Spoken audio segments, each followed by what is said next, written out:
Hi, everybody. My name is Nahamani Israel. I'm so glad you guys are here with me today.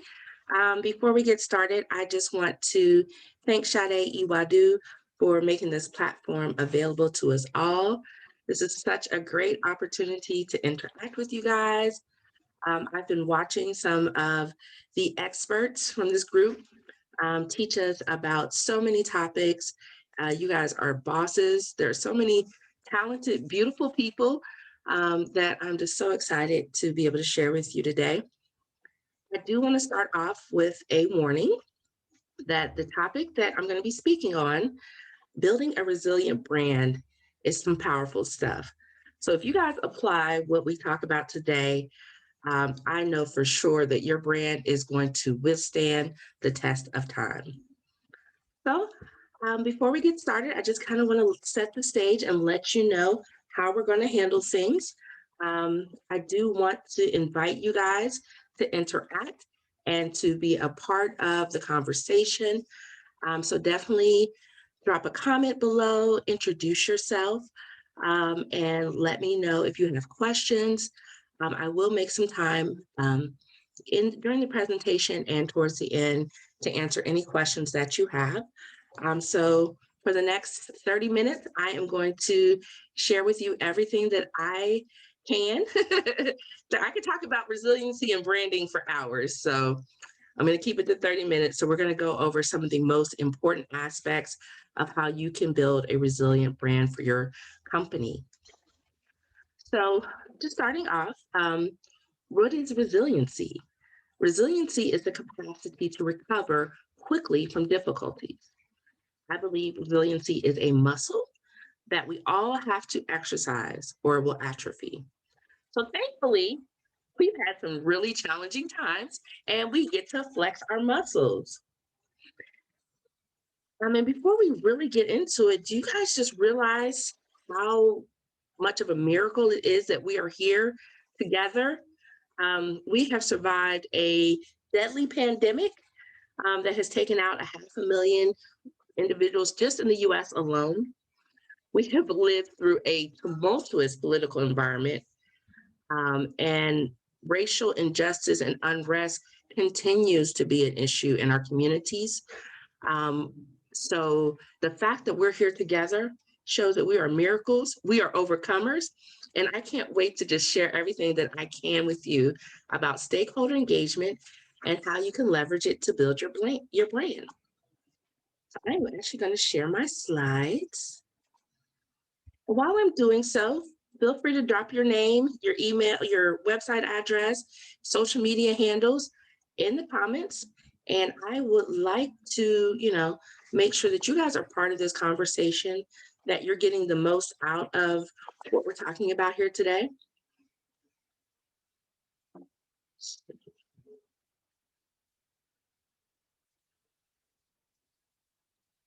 I found it works better if I start it first and then activate the slideshow. So we are going to build some resilient brands, and we're going to use our key stakeholders to do so. For those of you who are just jumping on, my name is Nahamani Israel, and I am the owner of nahamani.org. It is a digital marketing agency. I'm based out of Cincinnati, Ohio, but I have clients all over the United States, and I am looking in 2021 to take my brand even further, and I would like to, go international. So whether you guys are located here domestically or if you are located overseas, let's do this. I am the mother of two amazing young adults. I have two children, and every day they give me reasons to be proud. They give me reasons to just celebrate everything that they're doing. And they get me inspired. I woke up this morning probably an hour before my alarm clock was set to go off. And it's because what I'm doing is so important to me, and they make sure to support my business, support me. Just a little bit of background about me. In 2015, I started my business, and look, the sun is coming out. Oh, we know this is going to be good, y'all. In 2015, I officially started, and I was a senior in Xavier University. I was a single mom, working full time, and running a business. And it was a crazy, hectic, wonderful time. I had started to build a reputation as a website developer, and I would build custom websites for all of my clients. And eventually I realized that that was not a sustainable business model, and I pivoted. How many times have we used that word in the past 12 months? Pivot. It is so important as business owners that we respond to what's going on around us and inside of our organizations. I do work with some amazing nonprofit organizations here in Cincinnati, Ohio. I serve on the board of directors for Bethany House Services, and I take great pride in sharing that with you because I am one of their key stakeholders. I'm actually a former resident. So in 2003, my children and I found ourselves homeless, and we showed up. And I know what it's like to show up at a homeless shelter with two little kids and a trash bag with all of your worldly belongings. So in my role as a on the board of directors, I work really hard to make sure that our residents' voice is heard loud and clear. And that's an important part of what we're going to talk about, making sure our stakeholders are well represented throughout our organization and everything that we do. Let's start off with some basics. Um, so there are lots of stakeholder groups that we need to have in mind. We have internal stakeholders, which are going to, of course, be our customers. I broke them down into three groups here, but your business might have even more um, subgroups for that category. We have our staff members. I have three wonderful people that work on my team. So, hey guys, I hope you guys are watching. Independent contractors. In this entrepreneurial age, a lot of people are serving as freelancers and independent contractors, and they are an important part of the nahamani.org brand. Our volunteers, people that help out at events, whether it's, working the door, or it's simply as simple as voluntarily sharing our posts and giving their followers a reason to do business with nahamani.org. We definitely want to include our business partners. Some of you are solopreneurs, but some of you have partners. Some of you have nonprofits and board members that you have to answer to. Whew, that's a big internal stakeholder. And our key suppliers. Now, I wouldn't say every supplier is going to be considered an internal stakeholder, but there are some key suppliers that we are going to need to be cognizant of as we are building a resilient brand. But we cannot, and I repeat, we cannot forget about our external stakeholders. These are some of the top external stakeholder groups. And as you see, the very first one, the very second one that I have listed is our competitors. Yes, our competition is a part of our success network. If you didn't know it by now, your competitors are probably paying the most attention to you across social media. They're probably spending more time on your website than any other group. And they're a very important part. Everything that you do impacts them. So, secret be told, they need you to win. So that makes them one of our stakeholders. When we win, and I am all about partnering with people in the same industry. I am always telling my entrepreneurship students, although you might offer the same or similar products and services, it's good to have those strategic partnerships because you are going to need them as you scale up. Before we start talking about building a resilient brand, I just want to take a moment and just recognize how far we've come in the past 12 months. What have we learned from 2020? We learned that many of our perceptions were incorrect. Things we thought were important, they really weren't as important as we thought they were. We learned that hardship brings us closer together, even when we can't be physically together. And we've learned that it's important for all of us to take time to pause and reflect. So the fact that you guys took your lunch hour or your midday coffee break and you're spending it here with me, it means the world to me. Um, I'm gonna try not to cry through all this because my daughter did my makeup. Go check out Anne Marie Dolls. She's on Facebook and Instagram. She is a traveling makeup artist, so she will come to a city near you and she will get you all the way together. Super proud of what she's doing. And just as proud of my son, who's a key part of nahamani.org. He's actually doing some work right now for the business so that I can be here with you guys. Resiliency. So if you missed the definition earlier, it is our capacity to recover from difficulties. Simple as said as that. So we had some chances to test this out in 2020, but we made it through. So we learned a lot, we gained a lot, we have reprioritized and made our relationships with others so much more rich, so much better. And our relationship with our customers should be just as important.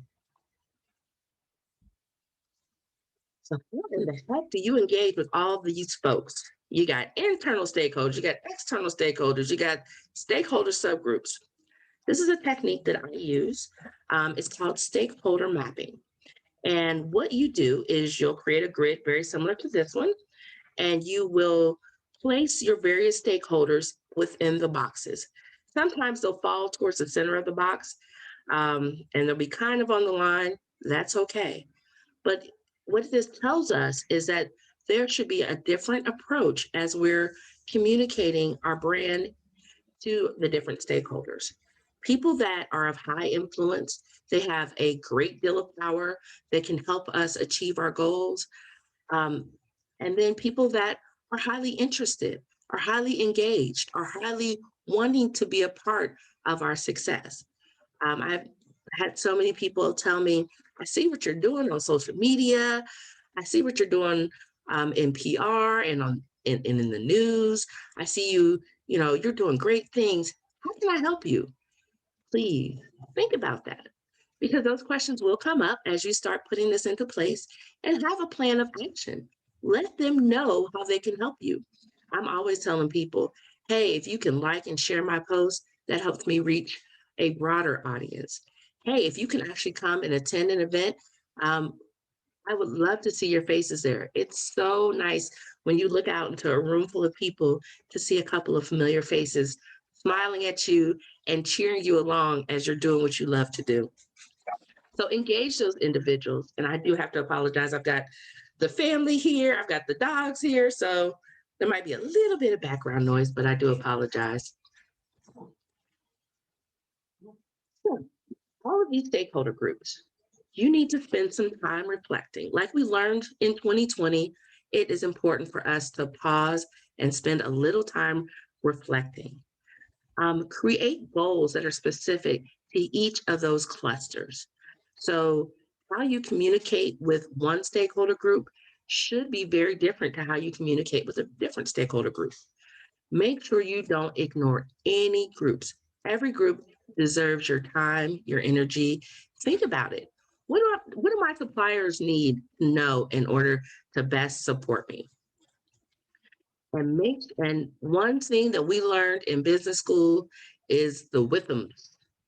Tell them what's in it for them. What are they going to get out of supporting your business? Let's talk about that. So as you design experiences for your end users, I always design websites, social media marketing, and everything that I do for my clients. I design it from the end user's perspective. And I always use the analogy of what is a person going to do if they come to your website at 2 o'clock in the morning? You're not there to answer the call, you're not there to answer their questions. How are they going to get the information that they need? Well, it all comes from good design. Because I do have that website design background, I have that organizational leadership background. I'm able to marry the two and really design the experience from the end user's perspective, telling them what benefits matter most to them. Now, you're probably wondering, how would you know what benefits matter most to them? A real simple question. You have to ask them. Every interaction you have with your stakeholder groups, you should be spending time learning what matters most to them. And you don't have to do, you can do surveys, you can do polls, you can do a lot of different things to get that information. But the most important thing you can do is have a conversation. People like doing business with people they know, like, and trust. So build a relationship of trust. Show them that you know what you're talking about and be approachable. If you're at an event, whether it's virtual or in person, smile, introduce yourself to someone, make yourself likable and approachable, and make sure that once you understand what benefits your customers are looking for, your suppliers are looking for, your volunteers are looking for, make sure you communicate those benefits to them in a language that they can understand. Think about brand experience. And you found this statistic really enlightening. So hit the like, love button if you agree. Um, and, having that experience with your brand, I try to build a VIP experience for all of my customers. And that's just one of my stakeholder groups. I am obsessed with their success. So I help business owners and nonprofit organizations communicate their value to their target audience. I use website design and social media and strategic planning as an avenue and a vehicle to help them do that. But when they make it and things are going well, those wins are so important to me as a business owner. So I am obsessed. I am liking, loving their posts. I'm commenting, I'm cheering them on. I'll send them a private message or text them, and just let them know, hey, I see you. I see what you're doing, and you're doing great. Keep up the good work. Because we all need some encouragement from time to time. Life is tough. We know that to be true. So these are some examples that you can use in your branding communications, your brand promise. Let people know if your products or services are easy to use. Let them know if they're comprehensive, if they're going to take the experience from A to Z, put that in your communications. Let them know if your solutions work and if they're proven to work and how you've proven that they work. I can prove that websites that I design are easy to navigate, they rank high in search engines, and they provide the end user with a pleasant experience. If you go to my website, which is nahamani.org, there's a lot of information on there. And some designers and developers will tell you, oh, you don't need all that information on there. People will actually read all of the information that's on my website. And when we have that first interaction, I know they've read all the information because they are able to answer my questions in an intelligent way. They've already thought about what they want their target audience to experience. And we have such a more rich conversation. Do not forget to communicate the emotional impact that your products and services have. How does it make them feel? What can they expect before they even walk in the door? Make sure you communicate that to them and start that experience before they even click buy. Make them feel that they are part of your most important stakeholder group because they are. Here's a great example of a business that has lasted for a very long time. And they used an experience approach for their Share a Coke campaign. I love it. Now, I have yet to find a Coke bottle with Nahamani written on it. Got to be honest, but that's okay. I don't have an expectation that they know how to spell my name, but it's okay. But by putting people's names on the bottles, it makes it personal. It brings the human element into the brand. Their branding has a clear call to action. Your branding should also have a clear call to action. It needs to be clear, it needs to be concise. You need to let people know exactly how they can support you because people want to support you, but sometimes you just have to let them know how to do that. And the results that Coke got out of this campaign was phenomenal.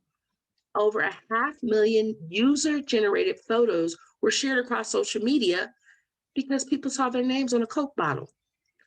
That is branding. And that is how you build a resilient brand. Let's kind of break it down for you, those of you that are still working on your branding, still trying to figure it out. Some of you are branding experts in here, so this might be a little bit of a refresher for you. But these are some things that you need to think about. And I'm going to use Lego as an example. They are another great brand that has done a phenomenal job of branding that experience. So they looked at what was most important to them. What is their true core values? What do they stand for? And they stand for imagination, creativity, fun, learning, caring, and quality. So they put that in their brand promises. They communicate that in their branding materials, and it works. Just imagine. When was the last time you sat on the floor with a young one in your life and you built a tower out of Legos? It was a great experience, I'm sure. I know a lot of you are coaches, consultants, solopreneurs. So I wanted to make sure to break this down for the personal branding. And all of us have to do personal branding, whether you work in corporate America at a multinational corporation or you are a independent consultant. When you're building your personal brand, you have to be your authentic self. It's the only way that you can build resiliency in your brand. People are going to know if you're faking the funk. They're going to know if you're not being real, authentic, if everything you do is staged and posed. Sometimes I just want to see the gritty, dirty, the pile of papers that are on my desk right now. Sometimes that's what people want to see. And remember, you are the only person that can tell your story. So do it every chance you get. Tell your story. Tell people why what you do is so important and why they should believe and follow your business. Do it. Tell them. Don't keep it a secret. The days of keeping it a secret are over, y'all. Tell your story. Tell them why you started the particular business that you're in. Tell them why you get up an hour before your alarm clock goes off and are preparing for a midday speaking engagement with a room full of experts. One of the most important things for any brand is to be impeccable with your word. Build a reputation of doing what you say you're going to do when you're going to do it. And that is in your professional life, that is in your personal life, and that is definitely part of your brand experience. If you tell someone that you're going to do something by a certain time, do it. Of course, we all know, thanks to 2020, that things happen that are outside of our control. Communicate with people. Let people know, hey, I know I'm supposed to have this to you by 4 o'clock. I'm running a little bit behind. I'll have it to you by 7. And then keep that promise. Be impeccable with your word and never stop learning, never stop improving. Here in Cincinnati, we have Interstate 75 goes through Cincinnati and it goes through much of the US, or at least this Eastern corridor. Anybody that lives anywhere near the interstate knows they are always improving. I am not a young chicken anymore, and I cannot remember a time in my life when the interstate was not under construction. So always be under construction, always be building yourself up, always be learning. And I know you guys are doing it because you guys are here on your lunch break. You guys are here with me learning about building a resilient brand. So I know you guys are doing it, but it's so important. Be cognizant of it. So as a personal brand, you also have stakeholders. Of course, yourself is a stakeholder. You have a lot to win or lose, depending on how well you do it, by the actions that your personal brand takes. Ethics is going to carry your brand so much further. Your ethics, your reputation, it's going to carry you way further than a font type, than a particular shade of blue. And you won't see that anywhere in my slides. When I talk about branding, I talk about the experience, the brand promise, the brand reputation. Those are things that matter most. You can change your font color, you can change your logo, but you can't, once you make it have a reputation, it's hard to change that. So think about some of your external stakeholders. The people outside of your immediate family, they are also a part of your success network. Utilize them. Build relationships with people because people do business with people they know, like, and trust. So make sure that you are leveraging all of those relationships. Do not stop networking. Do not stop building your success network.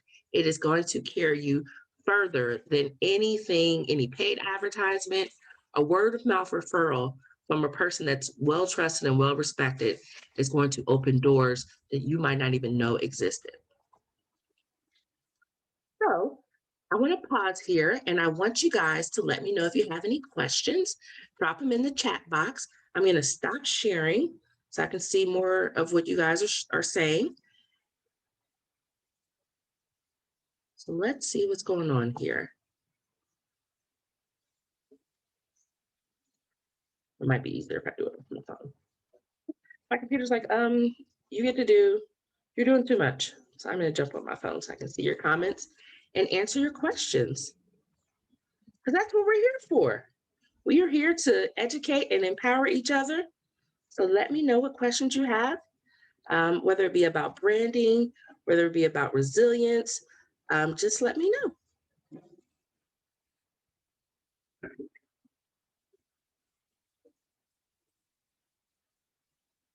All right. Thank you so much, Terry Williams Richard. Terry is one of my long-term clients and friends. Terry and I have been doing business with each other since 2000.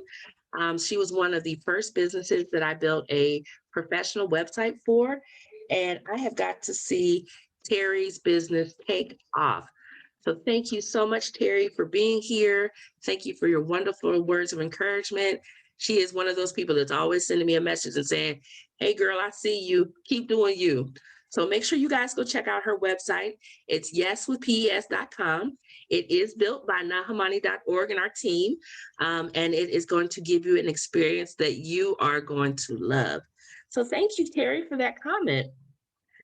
Does anybody else have any questions or comments that they would like me to answer in our last minute or 30 seconds together? If so, drop them in the comment section below.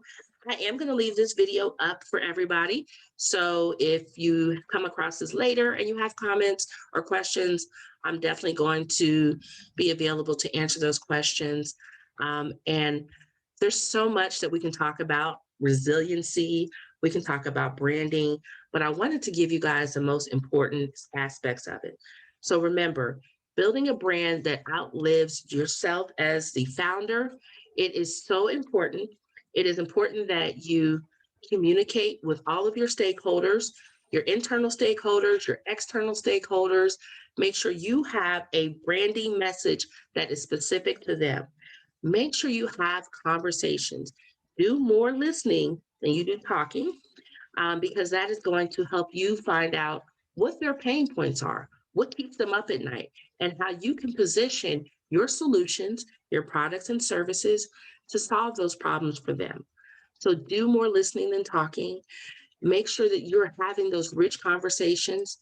And I'll even tell you, even if a customer had a less than perfect experience, have those tough conversations with them because you're going to learn a lot from those experiences, just as you would from doing a survey, a poll on social media. So I am going to wrap it up here because I promised Sade I would be 30 minutes and I'd be done. So I know that there are other experts that want to speak with you guys today. And I'm so thankful for you guys being here, taking time out of your busy schedule, because we are all so busy these days, in order to be here with me. I am super thankful to Sade for having this platform available, for her team. I think it's Iani, is I think how you pronounce it, who helped get me together. I was up at 8 o'clock this morning, email and messaging her, making sure that everything was set up so that we could do this smoothly. So make sure you come and check me out. I am on Facebook at nahamani.org, and you can find me on Instagram and Twitter at Manage Cincy. I also have a Pinterest, and I am very active on LinkedIn. So I love, love, love building relationships with my social media followers, having virtual coffee. I got my coffee here. It's a mug my mom bought me. Isn't it cute? She knows I love my coffee. And my mom's here with me now, doing a great job of keeping the children, the dogs, and everybody from making a lot of noise. I think they made a few little outbursts, but it wasn't too bad. Hopefully, you guys got a lot out of this. And I look forward to getting to know you all better. And I can't wait to do business with you guys. Drop comments and questions in the message below. And I will jump back on here later today and make sure to answer any questions you guys have. Thank you for hanging out with me. You guys have a great day.